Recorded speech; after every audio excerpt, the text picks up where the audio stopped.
Hey there, my friend. Quick note. If posting to social media has started to feel like a tax you pay to run your business, my book, The Social Media Burnout Cure, is for you. Get on the launch list at socialmediaburnoutbook.com. Now, on to the episode. Nobody hands you a manual when you start a business. You just jump in with a dream and a vision. And then you probably spend the next several years learning the hard way what you wish someone had just told you on day one. Welcome to Ditch the Chaos. I'm Cara, Chace, and this is your space to figure out how to run your life and business without running yourself into the ground. Today, I'm sharing 5 lessons from my own entrepreneurship journey, the ones that cost me the most and taught me the most, so maybe you can skip a few of the hard parts. When you have no entrepreneurial background, meaning you didn't have a family business or learn anything about business growing up, you go in thinking the skill you're good at is the business. Before I started my business in 2015, I knew I was a fantastic digital marketer. What I didn't know was that being great at the thing you do and being great at running a business are 2 completely different skill sets. I started my business because I'd spent a few years managing social media for the metal band Megadeth and Dave Mustaine, and I knew I had a knack for digital marketing and wanted to help other people in their businesses with it. What I didn't have was any framework for things like client management, or knowing when to walk away from work, or gut checking the next shiny thing landing in my inbox. So I learned slowly, expensively, and today I want to save you some of that grief. So here are 5 lessons that changed how I run my business. Lesson number 1 is not everyone is your client, and that's okay. This is the one that hits hardest when you're first starting out. When you're brand new to a service-based business, you just take the work, any work, because bills exist and momentum matters, and you just need to get going. And I completely understand that phase. I lived it. But here's what happens when you try to serve everyone. You end up burning out and watering down everything that makes you good at what you do. The clients who aren't a fit or constantly ask for more than what's in their contract drain you in ways that the great clients don't. Sometimes you don't find out a client is a bad fit until you're already knee-deep in their project, and that's just reality. What matters is what you do when you do figure that out. I had to learn this in the most expensive way possible. I let one client I had towards the beginning of my business take over almost all my time, and when I finally recognized it wasn't working and I needed to let them go, I lost 60% of my income overnight. That was a very uncomfortable lesson. But it forced me to get clear on what I really want to be doing, who I want to be doing it for, and how to build a system that filtered for good fit clients before I ever got on a discovery call with someone. After that client, I niched my services down to only what I loved doing. Not everything I could do, just what I actually wanted to be doing every day. I required potential clients to fill out an application before booking a discovery call, which filtered out most bad fit clients before we even talked. And I gave myself a 60-day window. If red flags showed up after onboarding, I had 2 months to try and correct them or make a decision to let that client go. And that clarity made everything easier. The other piece of this was paying attention to my favorite clients, figuring out what made them such a good fit and weaving that into my marketing so I was attracting more of them. The clients who were wrong for you will find somebody else. The ones who are right for you are worth holding out for. And remember that when you make the hard decision to let go of a bad fit client, it creates room for a better one to fill that space. Okay, on to lesson number 2. You don't have to build your business or market your business the way everyone else says you have to. This one is about permission. Permission you probably didn't realize you need to give yourself. There's really only one thing you actually have to do in your business, and that's market what you're offering. Because if no one knows you exist, none of the rest of it matters, but how you do it is entirely up to you. I was building a digital marketing agency in 2015, which was genuinely the Wild West of social media. There weren't a lot of proven courses, very few scheduling apps, none of the infrastructure that exists now. We were all figuring it out in real time. And what I learned then still holds. There is no one-size-fits-all approach to business and marketing. What works for the influencer you follow or the buzzy mastermind program you're considering may have nothing to do with what works for your business, your personality, or your audience. I've wasted a lot of money signing up for programs and courses that turned out to be a bad fit for me for many reasons. I'm never going to be the person who spends hours every day in my Instagram DMs selling and pushing, but there's more courses than I can count that will tell you that's the way you have to do it. It's crucial to experiment and find out what works the best for you. Some of the best, most creative ideas I ever executed came from outside my industry entirely, not from watching what everyone else in my space was doing. The echo chamber is real, and it will keep you stuck. And it will make you a poor carbon copy of everyone else if you let it.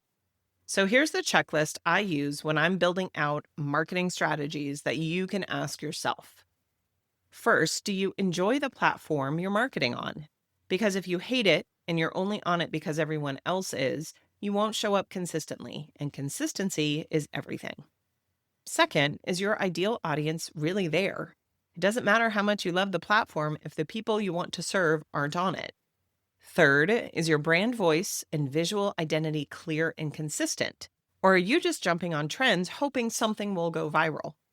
And fourth, do you have a system for batching your content so you're not starting from scratch every single week, or however often you try and batch your marketing? If you're struggling with that last one, the batching part, I want to tell you about something I use called Marketing Magic App. It's an AI-powered tool that merges your brand with all the marketing assets you need to create, and it genuinely makes the whole process faster. We're talking drafting a sales page in 2 minutes, a marketing email in under a minute, all the social posts you could ever need, everything. I'm an affiliate for it because I love it and I think it's worth your time to check out. There's a free trial, and I mean truly free. There's no credit card required, no timer counting down until you get charged. So you can take it for a spin and see what it can do for your business. I will drop the link in the show notes if you feel like this would make your life easier. The takeaway from lesson 2 is stay true to how you actually want to show up to market your business. That's the version of the business that's going to last. Okay, on to lesson number 3. Shiny object syndrome is real. Have your own system for gut checking yourself. This one might be the one that I personally struggle with the most. If you're an online entrepreneur, you see a near constant stream of opportunities that look like the answer to everything. Ad targeting has gotten uncanny, and it knows what you're thinking about before you do. And you're probably in that echo chamber with peers who are all on the same email lists, all seeing the same offers, all being tempted by the same things. The latest course, the newest app, the AI Prompt Bundle, the program that promises to solve the thing you've been trying to solve for the last 2 years. And that dopamine hit when you find something new, it feels like you've solved it. It feels like momentum. It feels like relief. But it usually isn't. Most of the time, we don't need the new thing. We need to follow through on what we already have. I'm going to say that again. You probably don't need a new thing. You need to follow through on what you already have and know. So I built myself a gut check system. 5 questions I ask before I buy anything: a course, a program, a subscription, truly anything. First, do I already have a solution available? Most of the time, the answer is yes. The problem isn't the tool. The problem is that I'm not using the tool I already have. Second, am I avoiding something? If the urge to try something new hits right when I should be doing something hard, that's not a coincidence, it's avoidance. It's like when I was in college and my apartment was never cleaner than during finals week. It's the same energy. Third, would my future self or future business be doing this? If I'm growing into a new version or an up-leveled version of my business, I have to stop doing work that serves the old one. Staying busy with familiar tasks feels productive, and it's often just comfortable. Fourth, will this actually save me time and money? Not hypothetically, but in reality. Can I draw a direct line between the cost now and the benefit later? If I can't, it's worth reconsidering. Fifth, am I spending more time planning than doing? Planning feels like progress. It has all the vibes of productivity without the vulnerability of executing, putting yourself out there, and finding out if it works. Running every shiny object through those 5 questions takes about 5 minutes, and it will save you a lot of money and a lot of distraction. My biz bestie is also built into my system. We've been doing this together for 10 years now, and she knows my blind spots. I made her an official roadblock. If I want to try something new, I have to sleep on it and talk to her before I click buy. Having that external check has saved me probably thousands of dollars and dozens of rabbit holes. Which leads me to lesson 4. Find a peer with no expectations of leverage. Running a business from home as a solopreneur is lonely in a way that people who haven't done it don't fully understand. You're the one making all the decisions all day with no one to gut check you in real time, no coworkers to bounce ideas off of, no one who sees the inside of what you're building. Having someone to talk to matters, but the type of relationship matters just as much as having the relationship itself. What I'm talking about is a peer, not a mentor, not a coach, not someone in a networking group who's looking to make connections. A peer who genuinely cares about your success and has nothing to gain or lose from it. No leverage, no hidden agenda. Those relationships don't feel transactional because they aren't. They feel like someone who knows how you think and can see the things you can't see about yourself. My relationship with my biz bestie has been that since 2015. We've seen each other through every major pivot, every income roller coaster, every moment when we were convinced the new direction was the answer. We've been a mirror, a roadblock, and a cheerleader for each other, depending on what was needed at the time. And you can't manufacture that kind of relationship. You can't force it. My honest advice is to stay open to it and be patient with how it unfolds. The right person usually shows up when you stop trying to force it and start just being genuine about where you are. Lesson number 5. You will never get through your to-do list. Prioritizing is the skill you need. This one is the one I wish someone had told me before I spent years feeling like I was failing at productivity. The to-do list never ends. Ask any adult, any professional, any parent, any entrepreneur. The list does not disappear, and that's not a failure. It's just the nature of being alive, especially when you're running a business. But here's where it gets tricky for solopreneurs. When the list feels overwhelming, we tend to gravitate towards the stuff that's easy to check off. The emails, the small admin tasks, the creating the next reel, the things that make us feel like we're moving. And the stuff that would really move the needle, the things that require focus and decisions, those keep getting pushed. The skill you need to build isn't getting through everything.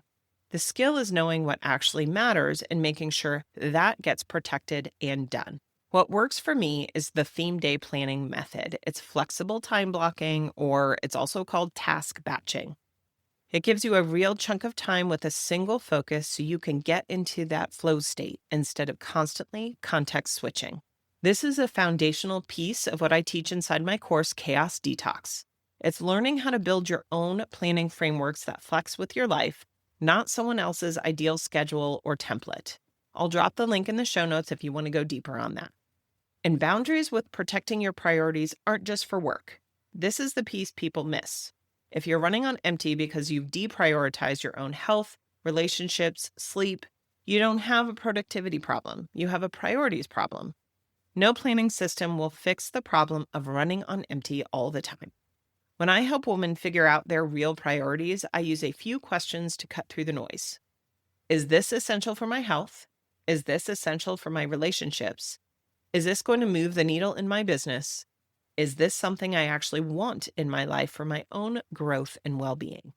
Anything that doesn't land in one of those categories gets real scrutiny because your time is not infinite and the way you spend it is a choice, even if it doesn't feel like one in the moment. So let's bring this home. Here are the 5 lessons for entrepreneurship that I learned the hard way. Number 1, not everyone is your client, and that's okay. Number 2, you don't have to build your business the way everyone else says you have to. Number 3, shiny object syndrome is real. Have a system for gut checking yourself. Number 4, find a peer with no expectations of leverage. And number 5, you will never get through your to-do list. Prioritizing is the skill. So let me give you something concrete to do with these lessons this week with your reset and reclaim action step. Pick one of these 5 lessons and ask yourself honestly if it's something you need to work on. Maybe you've got a client who's not quite right for you and you've been avoiding the conversation. Maybe you keep signing up for things and not following through. Maybe you haven't found your biz bestie yet and you're navigating all of this alone. Just decide what's most important for you to learn right now and ask, what's one small thing I can do this week that moves me in the right direction of learning this lesson? That's it. Just start there. And if what came up for you most is lesson number 5 about how the to-do list never ends and you feel like you're constantly putting out fires and totally overwhelmed instead of running your business, that's exactly what Chaos Detox is built to help you with. It teaches you the lifelong skill of planning your priorities around your real life and your real energy, not someone else's perfect system. Check it out at carachace.com/chaos-detox. If this resonated, come join the Productivity Rebellion. It's my free monthly guide for women in business who are tired of holding everything together with duct tape and coffee. 1 email a month, 0 overwhelm. It's like tucking into your favorite magazine on Sunday morning. Sign up at carachace.com/productivity-rebellion. That's it for this week, and thanks for listening. If this helped, please leave a review. It helps other women entrepreneurs find the show. I'm Cara Chace, reminding you to keep questioning the rules and making your own. See you next week.